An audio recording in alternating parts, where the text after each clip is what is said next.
Over the next few decades, the metaverse will become immensely more advanced and integrated in our daily lives. Some people think the metaverse is just a hype. Others believe it to be the greatest evolution of the internet. Together with the sharpest minds in this space, we are going to explore the future of the metaverse. We want to understand the impacts of this new world, and in this show, we will find the answers. Welcome to Metaverse Mentors.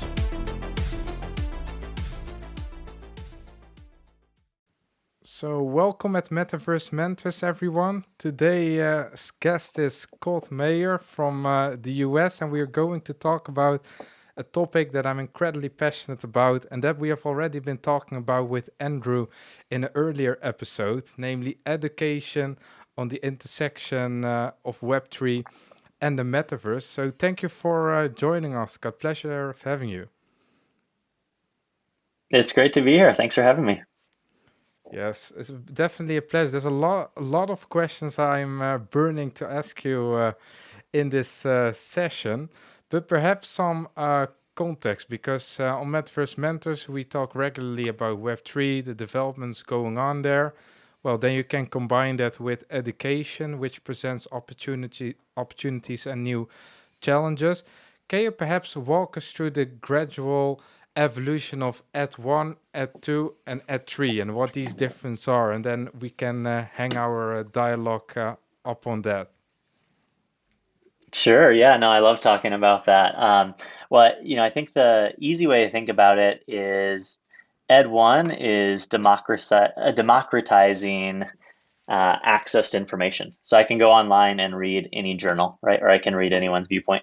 Ed2 is democratizing distribution. So now I can upload my tutorials, my lessons to YouTube or to Skillshare or to Coursera, and anyone can see it. And that really broke the time element of education, where now I can watch whenever, wherever.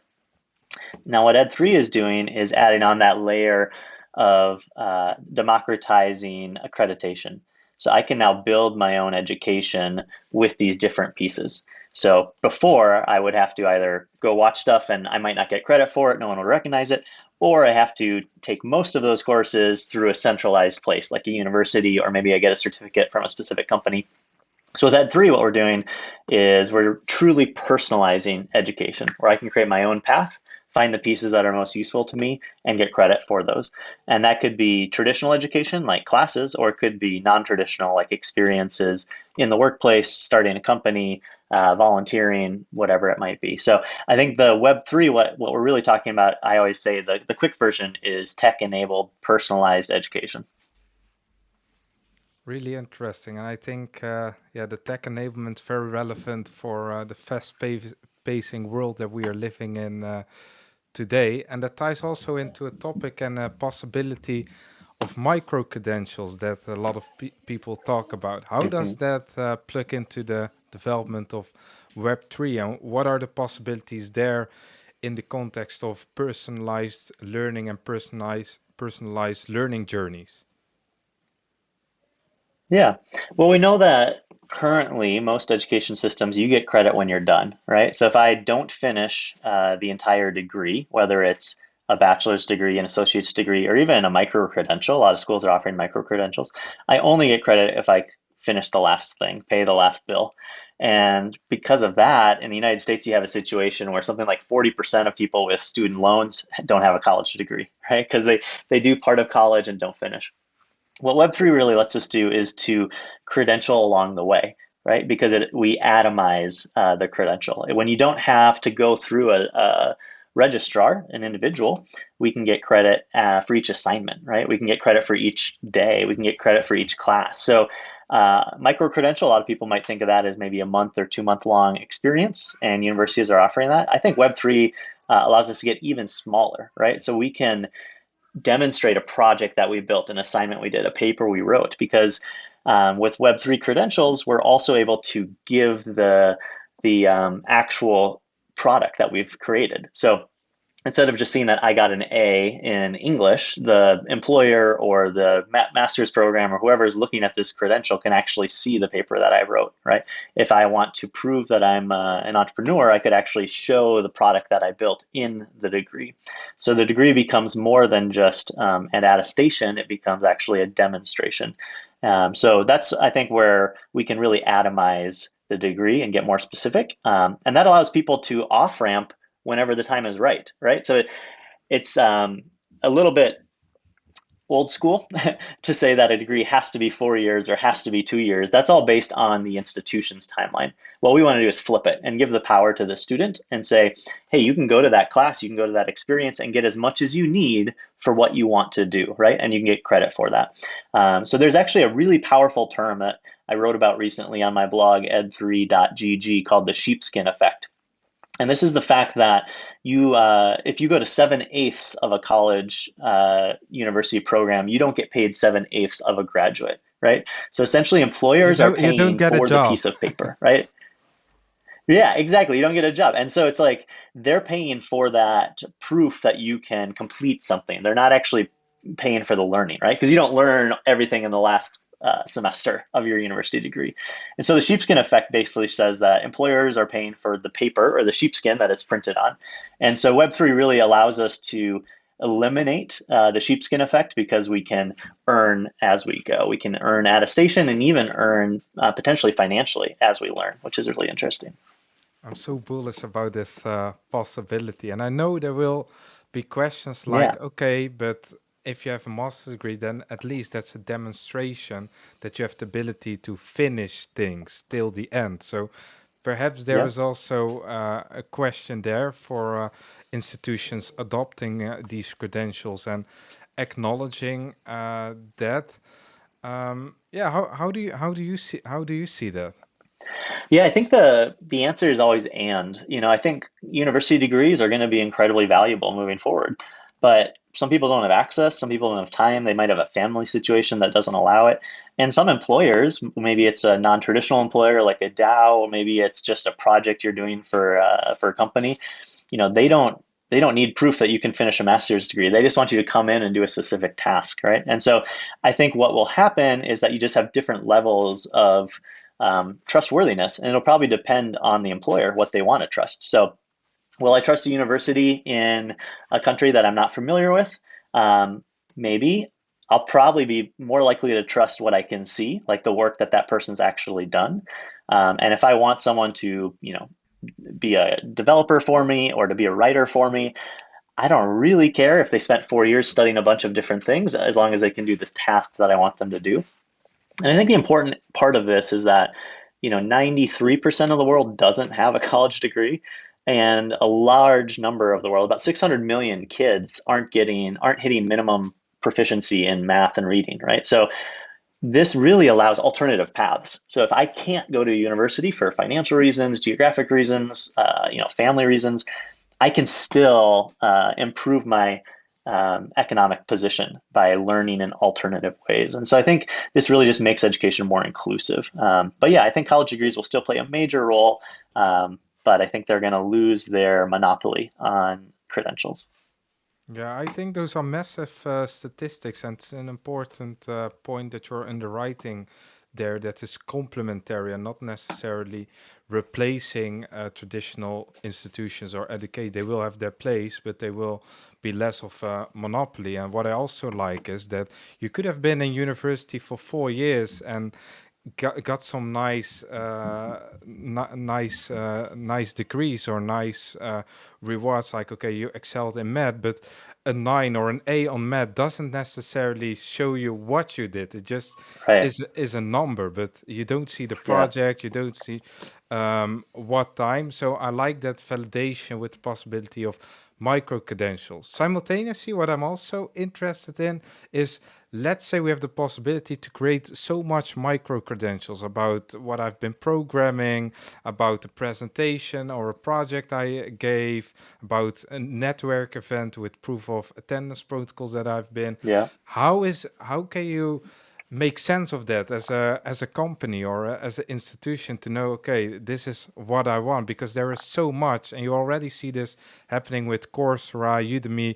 You can get batches of anything, and at least as a Hmm. university, then you could say, okay, Harvard or whatever, Princeton, or doesn't matter. There is some validation already, some history there. How do you look at that? Yeah. Yeah, so the question is, how can employers interpret more signals, right? The thing about signals is that they're going to be received by the people who want them. So for 99.9% of people, a proof of attendance protocol to ETH Denver, a conference on, Web3 is not going to mean anything. But for a small number of employers, that's a massive signal that this person's an early adopter, they're very active. And so they can actually filter faster and find a better candidate because they're looking for a very specific signal. Whereas if they're going to look for a bachelor's degree in computer science, they're going to get a lot of people who aren't the right fit, right? So it's a more fine-tuned signal and antenna kind of match, which I think. So what I think what we'll see is that employers who don't know exactly what they're looking for will probably revert to what they know, right? University degree, some kind of associates. But those who are looking for a more specific skill set or employee, they're going to be able to look for, say, a proof of attendance protocol for someone who completed a project, on the blockchain, for someone who has, I don't know, built a car, if they're looking for a certain mechanical skill, right? So it doesn't all have to be tech related, but I think the more signals we get, the more focused employers will start to use those. Yeah, makes sense, makes sense. And the practical side of it, how would it work? Because on my Hmm. MetaMask, I could have indeed an NFT that I was at ETH Denver. But let's say I've been doing Hmm. something at university or a project. How do you see the creation of the micro credential? And secondly, then the demonstration. Where can Right. companies or employees look up your credentials? Yeah, yep. So this is where a lot of work is being done currently, and I think it'll evolve in the next 12 to 24 months a lot. But there's kind of two levels. There's what's called a verifiable credential, which is essentially it's a standard from the WC3, and that allows you as a student or user to not have information on the blockchain until you want it to be. So I could get information like a degree when I graduate. My university might give me a verifiable credential. Indeed, Harvard's already doing this, and other schools are looking into it. And then when I want to apply for a job, I could actually push that to my employer to see. The alternative is what a lot of people are doing now, which is everything is on chain, right? So when I get a proof of attendance protocol, that's visible to anyone in my wallet. And so I could share my wallet address. I could share a link directly to show them the NFTs that I've received, and then that might qualify me for interviewing. So I think what will happen is we'll see a bigger push towards verifiable credentials because it enables a little bit more privacy, a little bit more control. Just like when you apply for a job now, you don't send the same resume to everybody. You change your resume based on what you're applying for to highlight the things that matter more to that employer. I think that's where we'll end up seeing things. But right now, it's not easy. Basically, what you're doing with a MetaMask is probably the easiest way to do it, and so it's not quite ready for prime time. I wouldn't say yet. What I imagine we'll see is that people who are in the Web3 space, such as DAOs or tech companies, will be the first ones to adopt it because they'll understand what it is. And as it becomes more user friendly, typical employers don't need to understand what an NFT is or what Web3 is. They'll be able to just see what you've built, right? So I think that's kind of where things will end up going towards. Yeah, yeah. Yeah, I can also imagine. I don't know if you how far you've delved into that. That from a regulation standpoint, you already described two ways, like the complete blockchain transparency way to go, but also the kind of hybrid where you can push it whenever you want. But wouldn't you kind of want to have like just a couple of wallets? Because ultimately, the more you have in your wallet, the easier it is for the end user, and also the easier it is from a privacy point of view to regulate and to make sure that everything is compliant. And do you know what's going on regulatory wise, how there is looked at, and what the W3C is looking at as well? Because here in Europe, there is a lot of developments around wallets going on, Hmm. but we don't hear anything about MetaMask or other types of blockchain wallets. Yeah. Yep. Yeah. Ultimately, the wallet should recede as like it shouldn't matter, right? I think the big goal is that with a verifiable credential is that it could be used for someone who doesn't even have a wallet. Like if you just have an email address, it could use that as a way as an access point. So it's a little bit more inclusive. Um, there's a big debate right now about soul-based tokens. Yeah. Basically NFTs that can't be transferred. So those offer a lot of benefits. Obviously, if you're getting an academic credential, it's not something you go sell. But the risk with soul-based tokens is that you couldn't have multiple wallets then, right? Whichever wallet you get your degree in is your wallet that you're going to use it for. And there's some ways to Why, fix it why and is work that around a it, but why is that a risk or disadvantage?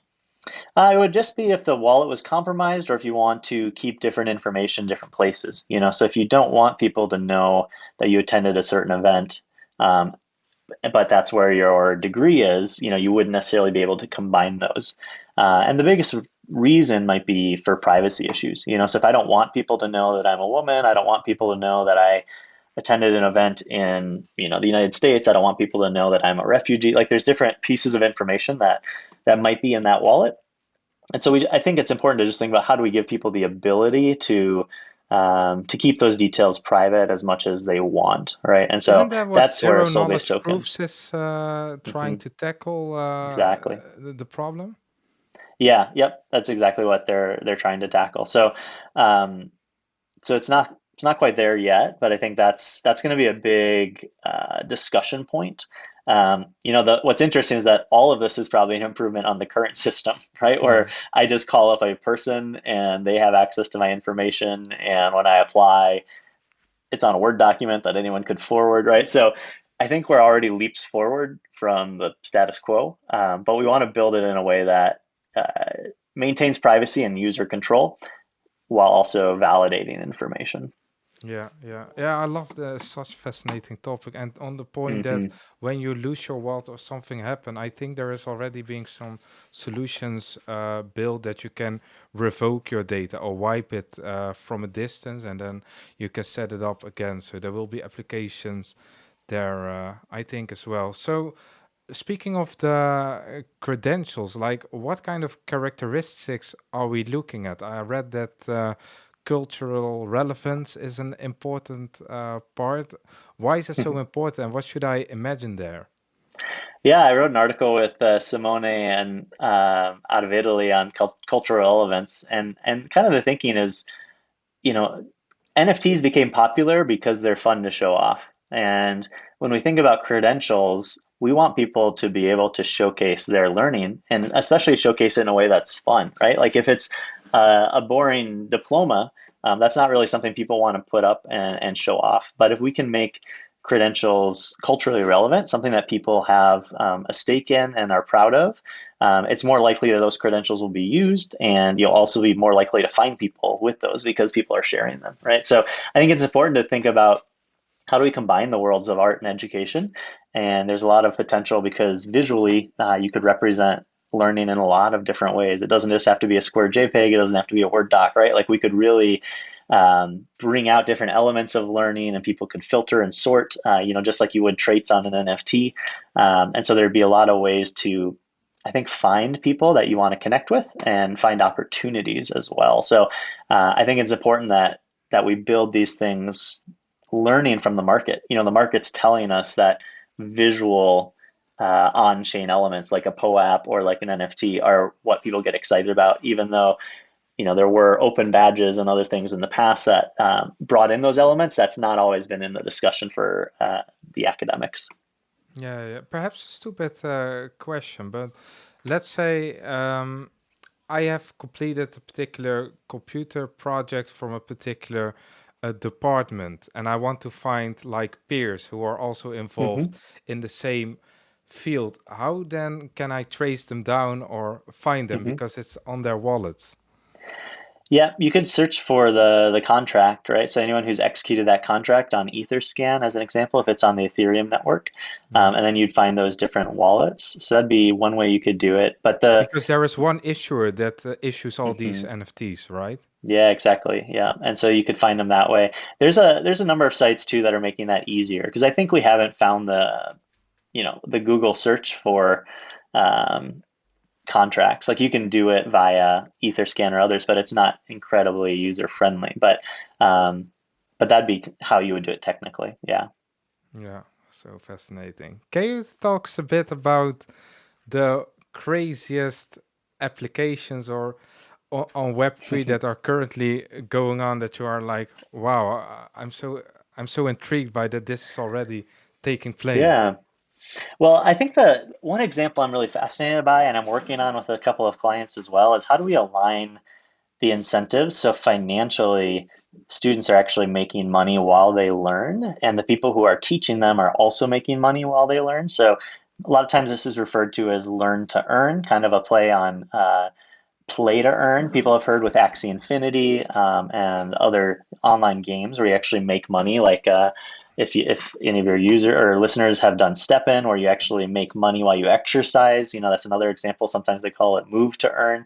But it's essentially this concept that because we can atomize the activities, you can actually incentivize or reward people as they go through a process. So as they go through a game, you earn gold in Mario when you get the gold coin, but you could actually earn actual gold, right? You could actually earn cryptocurrency while you complete tasks. And so there's a couple of organizations doing this in interesting ways. One that I find totally fascinating, it's actually more of a Web 2 company, but is moving, I think, in the direction of Web 3, is called Migrants in Italy. And Hmm. what they do is they're actually finding the job needs in their country.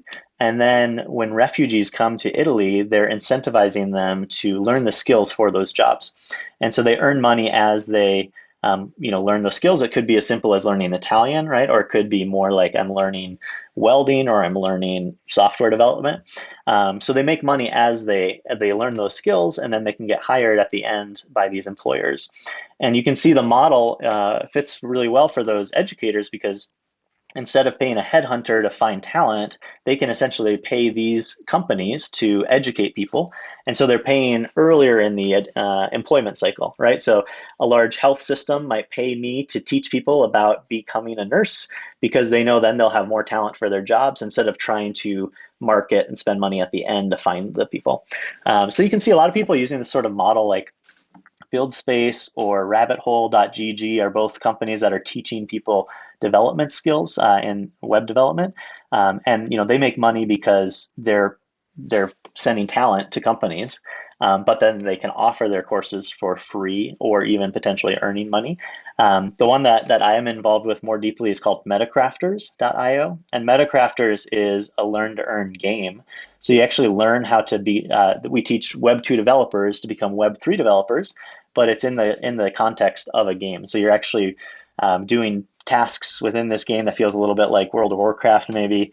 And as you learn those tasks, you're earning gold, you're earning actual money, but you're then also becoming qualified to get jobs. So to me, that's really fascinating to think about flipping the model because you solve a lot of problems then with student debt, with aligned incentives. I mean, you could think about what would a university look like if they only made money if you got a job, right? And all of a sudden, you could see all of the administration bloat would go towards job placement, right? Where all of a sudden they would be asking industry, what do we need to be teaching? And the curriculum would change based on the market. And they would be asking employers, like, what are the skills you need? And they would be marketing majors based on what the market needs, right? That's not the alignment we have right now in academia. And I think the learn to earn could really shift that or at least provide an alternative to that. So I think that's, it's not so crazy because it's happening in lots of places. But when you think about empowering refugees, empowering people in low economic situations, like that becomes really revolutionary. 100%. It's not only flipping the model one time. I think on several Hmm. dimensions. One, that you don't have to accumulate massive debt. Secondly, Right. you instead of accumulating debt, you are earning money. But also in terms of efficacy, normally you would have to, because of the sheepskin effect, you would to have complete within 4 years. But now you are more targeted to just acquire the skill, to have some kind of a word I read also in the article, proof of skill, and then you Yeah. can, yeah, you have the minimum viable skill to work in that particular field. So that's very interesting. Yeah. On to And you increase your income while you go, right? So you think about if it takes 4 years to move up from like pay grade 1 to pay grade 2, that's a lot of time when you're not increasing your income. Whereas if you can increase it all along the way, it's a lot better for everybody. It's actually a far more meritocratic Yeah. approach. I Yeah. like that. On the examples that you just gave on Migrant and Metacraft, I have two questions. Yeah. On Migrant, let's say I'm a company, I have a shortage in Italy of Java developers, and there is some Hmm. refugees, and you are like proficient in Java, and you're like, okay, I want to close this gap. How would that work in that example? Could you then apply as a teacher that you're like, hey company, I can teach people these skills. You can hire me for an X set of hours, and then you pay me per person that is ready, or that I've prepared, or how does that work? Yeah, so right now Migrants offers the curriculum or the training for different skill sets, and they offer based on the areas of need that the government has set out. And so you could, if you were a teacher, basically Migrant would work with you to build the curriculum around your expertise. And then Migrant helps place those students, the refugees, into those positions. I think they start with a 6 month paid internship. And the data I heard when I talked to the founder, he said it was I think it was 86% of people continue on after that first 6 month period. So retention is incredibly high. And there's other projects. The Learning Economy is a really exciting organization to watch, and they're working on a solution where kind of the same model where refugees could earn by learning essential skills, and then that would actually go into a physical card that they could use just like a debit card. So you would really immediately be able to use that money you make, to buy groceries, right? Because I think the challenge right now is that if you come from a country with a poor financial system, or you're a refugee and you have to leave your country suddenly, it's hard to even receive money, right? Like just the logistics of having a place to Hmm. start banking is difficult. If you don't have identity papers, like how do you, getting the We bank see account that open, with all of that is Ukraine now. hard. Exactly. Yeah. And when you bring it to education, you can see the same challenge, which is I can't call up the registrar in Kyiv to give me my, a copy of my diploma. I had the opportunity to study. I did my master's in Norway, and I had to spend a lot of money just translating my American degree into a Norwegian degree, and then after I got a Norwegian master's, translating that back into an American master's.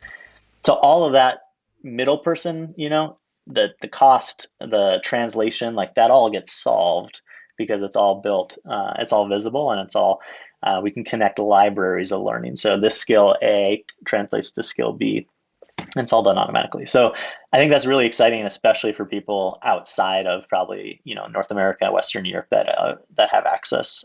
Maybe it's free if you're in Europe, or in the United States. There's loans. If you don't have access, this is like a new shortcut. 100%. I already have here it has got three potential new guests for Metaverse Mentors as these ideas and concepts Happy to already connect you. so Yeah, I so want more people to learn about them. yeah, so amazing.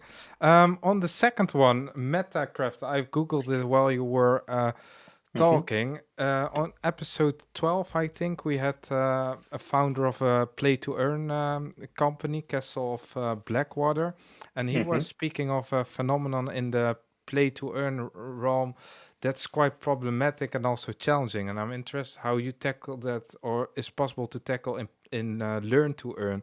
Like what you're seeing in those ecosystems is that early on in the journey, you have people who adopt these tokens, who acquire them, and then the token inflates when more users are entering the ecosystem.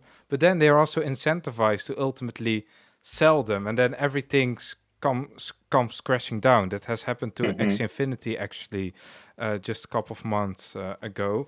And you mentioned Stefan, the guy on the podcast 12. He also called out that Stefan will crush as well. Hmm. We have to see. We don't have a crystal ball, of course. But yeah, if you're applying that to learn to earn, how is that for me reassuring and incentivizing? Because if I have these tokens and in a month time they are worth nothing, then economically that's not very interesting to me. What do you see there? Yeah, I think that's where like the learning economy project is really helpful and interesting, where it's immediately sent to a physical card, an account where you can use it, right away. So it's not Um, it's not just living as crypto, it's living as currency that you can use locally. I think the big difference is, this is really backed not by a token and like belief in a token, but instead by employers who are essentially paying just earlier in the employment cycle to get these people trained. So we know that large employers spend a lot of money to recruit, to, get people to go into their field of study, to then find them and hire them. So really what you're doing is just moving that money directly to the individuals instead of paying it to Facebook ad or to other like, Recruiter or yeah, recruiter. whatever. Exactly. Yeah, that goes Yeah, so so you're much just kind of money. shifting the value in the supply chain. So it feels a little bit more backed on actual value than belief around a token. Is it crazy to think, because I've been a recruiter a couple of years ago, but Yeah. and I know the entire process and the economics, how massive they are behind it, and perhaps small practices that are incentivizing recruits to position you at a particular job that's not necessarily interesting to the applicant. But would it be a crazy situation to imagine that if I have a particular job opening, that I could verify that by a zero knowledge proof with particular credentials? So on the Hmm. front end, then I don't have to do that assessment like, okay, this is Samir, this is Scott, they are that old, but just in terms of skills. And then, of course, on the Hmm. second layer, then we are going to have the interactions and the interviews. But the front Yeah. end stuff is completely, yeah, validated within a couple Automated. of seconds. Yeah. Yeah, and I think the huge benefit there is you can find people who aren't looking, right? So you could airdrop basically an interview token to anybody who's completed certain activities on chain. So Rabbit Hole is a great example where like you go and as you complete things on the blockchain, it gives you like an NFT, right? A credential that you've done a Uniswap transaction, you have voted in a DAO. So I could go out, anyone who's completed any of those things could get an offer. As degrees go online, I could find anyone who has a credential from a certain institution or any institution and offer them an interview token. And this already happens like in the Web2 world with large companies. So if I get a Google certificate, I don't need a bachelor's degree. I can just interview for a job at Google. And so really what we're doing is just democratizing that. So any employer could have that power.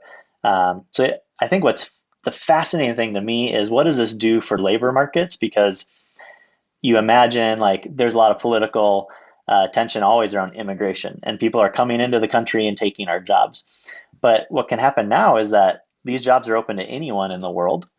They can be validated. You don't have to trust that the school they went to is real or not because it's validated learning. They can demonstrate it.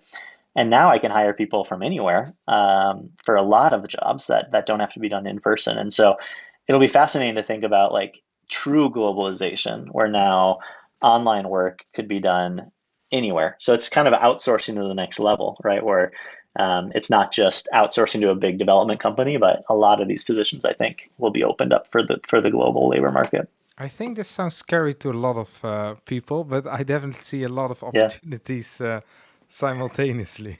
Yeah, depends where you sit, right? Like if you're in Fargo, North Dakota, or I am, like there's not a lot of people here. Unemployment's really low, so you can make a lot of money um, in a variety of jobs. But if all of a sudden a lot of those jobs are opened up to anyone, we're going to have more talent coming in, which I think ultimately is a good thing because we have a talent shortage, right? A lot of companies are not growing because they can't find the people to do the work. Whereas if we can open up talent, find the Just validated making the people talent who could pool do it. larger. Yeah, yeah, Exactly. yeah. Yeah. Yeah. You also briefly mentioned DAOs, Yeah. decentralized Yeah. autonomous organization. What are the possibilities for universities, K-12, high schools? What are the possibilities there? What do you foresee or anticipate on that's going to be made possible with DAOs? Yeah.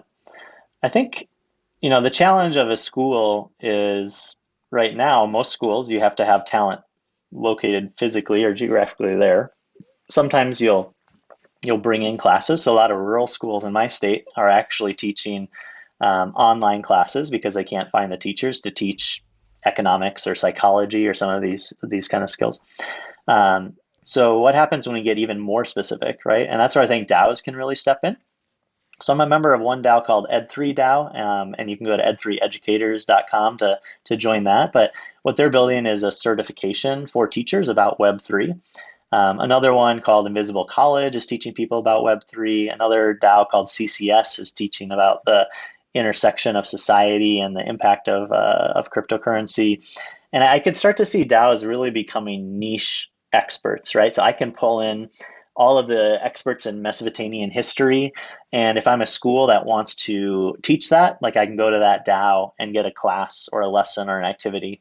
So imagine out school, but totally democratized, where anyone in the world could come and work together. So, the promise of open technology, whether it's software in the 90s or now, is that the best people can come work on it. It doesn't have to be your full-time job. So I can still work my day job, but then I can go bring my knowledge about Mesopotamian history to this DAO, and maybe schools around the world will log in and use that curriculum or log in and learn from us. So I think DAOs have a potential to offer better and more specific curriculum, especially in niche areas. And then they could also act as kind of the social arm. So if you think about a university, a lot of people think fondly of the social connections that you make, but we know the majority of higher ed students are non-traditional, meaning they have jobs and families and they're not spending a lot of time at the actual school, if at all. And so I think DAOs can really be a place where you have your virtual social connection. So if I'm taking an online class, I don't have time during that class to really meet people or talk. And a DAO is a really good place for people to meet, to find shared interests, to collaborate, to build things. So I could see DAOs becoming like the sororities, fraternities, coffee houses of the metaverse, right? Where people are meeting, interacting, dating, talking, sharing. Like that could be a really powerful use case, I think, for DAOs in the context of education. Speaking of the making connections part, function, role of universities, can we then conclude that in the more wealthy countries that the adoption of DAOs in universities is less appealing because there they Mm, have the room and yeah. space to interact and have this entire campus experience, whereas in perhaps less wealthy countries it's more of a necessary means to an end of becoming hmm a professional, or do you also see opportunities there? Yeah, I hope so. That's the dream. There's kind of this minimum threshold, like you basically need internet access, and once you have that, there's a term called leapfrogging, which is used in global development work, which is essentially, if my country didn't spend the time and money putting in phone lines, I'll just go straight to mobile, right? Like I can skip all the capital investment and time to build those phone lines and actually have a better service. Same thing happens with credit cards, financial systems, where in the United States, we have this massive credit card system. There's banks everywhere. So not a lot of people use digital money, and not a lot of people are sending money with their phones. Whereas in like a place like Kenya, where they started M-Pesa, something like 85% of the population banks from their mobile phone because they didn't initially have all those banks built. And if you're looking at it objectively, you're like, why would we, right? Like, why not go to the next thing?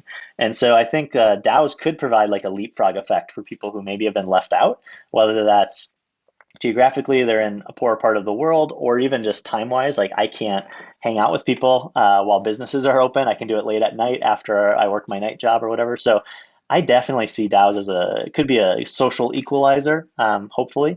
A few things that we have to make sure we do then is think about language, like how do we make it accessible for people who speak other languages, and how do we help those students own those DAOs, really become voting members, so they're built in their image, less than just what maybe the school thinks they should have. Interesting, interesting.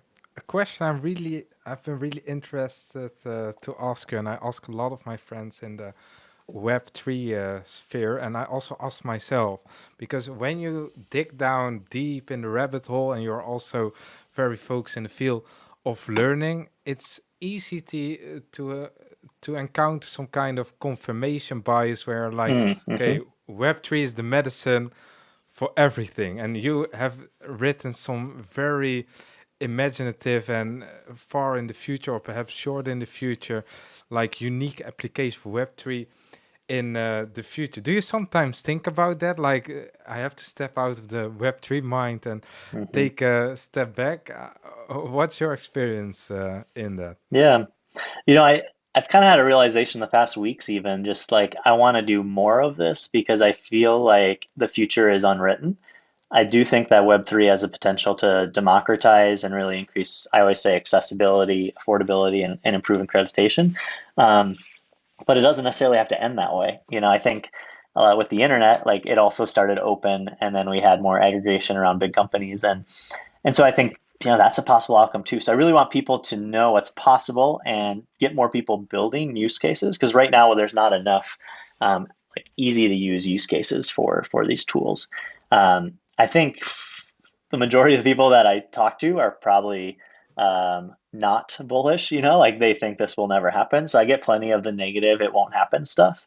I think in education, you just look at the fact that most like the newer institutions were founded in the 50s or 60s, right? Like what other industry has the leading companies have been around for 60, 70 plus years? Like there's just not enough innovation in education. It's really clear to see. And so I haven't I try not to spend too much time fighting with those who already are in education, because I think it'll play out a little bit like online education did for universities, which was they didn't touch it, they didn't want it. But then when they saw the market opportunity with companies like University of Phoenix Online and large online educators, like then they got on board, right? So I think the best way to kind of have those discussions is to build it and then show it. But yeah, I definitely agree. It's important to have conversations with policymakers, with local institutions, and customers, right? Ultimately, it's about like what will students want and need. And my hope is that they don't need to know what Web3 means. They don't need to know what self-sovereignty is. Like all those terms should fade away, just like we don't know what SMTP is or POP3 is when we use email, right? But like in the 90s, if you remember setting up your Hotmail account, like you had to figure that out, right? So eventually it goes away and becomes easier for majority of people to use. Yeah, yeah, yeah. There's definitely some challenges there. Speaking of challenge, because there's a lot of what I don't know, I'm not open to. I just Yeah, do it this way. I'm used to it, therefore I continue this way. So that's one challenge. What are other challenges for this to reach? Like I don't want to say mainstream adoption, but right. a wider notoriety and a wider adoption. And then yeah, what do you foresee unfolding in the coming 2 3 years with these possibilities? So perhaps you say 2 3 years. No, this Yeah, is more of a 10-year thing. What do you see? yeah. I think a big challenge that people are working on is trust registries. So essentially, how do I trust you that you're good at what you're teaching me? And it's interesting because if I take a class at a local university, we have no idea who taught it really or how good they were, but we trust the institution as some minimum threshold. So I think what we're actually competing against is not as strong as we maybe think, but there's a trust registries being built where you can say, I trust this organization, which trusts organization B, which trusts organization C. Therefore, I can trust, C to be equivalent to A. So you can kind of start to build these networks of trust. So I think that'll be a really big challenge, and also one that once that's improved upon, like it'll be easier for anyone to step in and teach, which really unlocks the power of the global. Every learner is a teacher. So I think that's a really big one. Other areas, I think this conversation we had about verifiable credentials and soul-bound tokens is going to be really interesting. I'm guessing the answer is going to be both, but that's going to be one where people need to figure out how we can use verifiable credentials in multiple contexts. So it works on the Ethereum blockchain, the Solana blockchain, it works via email, it works via website, and the tech's all there. So it's really just kind of implementation details. Um, in terms of regulation, it's interesting. A lot of people working on these specs are from Europe and from North America, and those two continents have very different approaches to education, where it's much more centralized in Europe. And in the United States, it's every state has its own thing, so it's really a But is there web of much complex differences? regulation. Is there much? Oh, in regulations, but not in the Yeah, and education regulation. itself. Yeah, more on the regulation side. So I think that'll be interesting. That if can we include both parties, in the discussion in a meaningful way, so that it meets the requirements of the EU as well as national governments. But then on the flip side, in the United States, it meets locals' requirements or wishes. So that'll be an interesting challenge. And part of that is building the library, the skills library, where I can prove that what skill I learned here in the United States is equivalent to the skill over here in Europe or is equivalent over here. So I think the solution there is going to be on competencies rather than on classes. So within a class, what are the things you actually learn to do, the skills you gain, and then I can get, if I can map that out, I can get that skill from a class, from a job, from a project, right? So it becomes much more about proving that I've learned critical thinking, or I've learned writing, or I've learned development. It doesn't matter how I got it, just that I have it, right? So I think that's already happening in higher ed in the United States and traditional education through things like the what is it, Open Competency Network. I forget the initials, but there's about 50, 60 higher ed institutions that are rewarding credit based on competency rather than just time in a seat. And I think we'll see more push that way. And the faster that pushes, the faster Web3 will get adopted. Yeah. To close off, there also for the sake of time and our other commitments, I think there is a massive opportunity with regards to the trust registry because Mm-hmm. on the one hand, decentralization is about cutting out the middleman, but Yeah, on the other hand, this opens up a new wave of all sorts of credentials, perhaps yeah, to kind of validate that trust. You want to have some inter layer where an organization is only specialized in making sure, like, okay, these kind of credentials are the maximization of that particular type of skills, because employees don't have the time to validate that, and it's too messy and too much information to process. So I think yeah. that that's an opportunity there, but you have definitely read already some mechanisms to maximize the trust that someone is competent to do something, I suppose.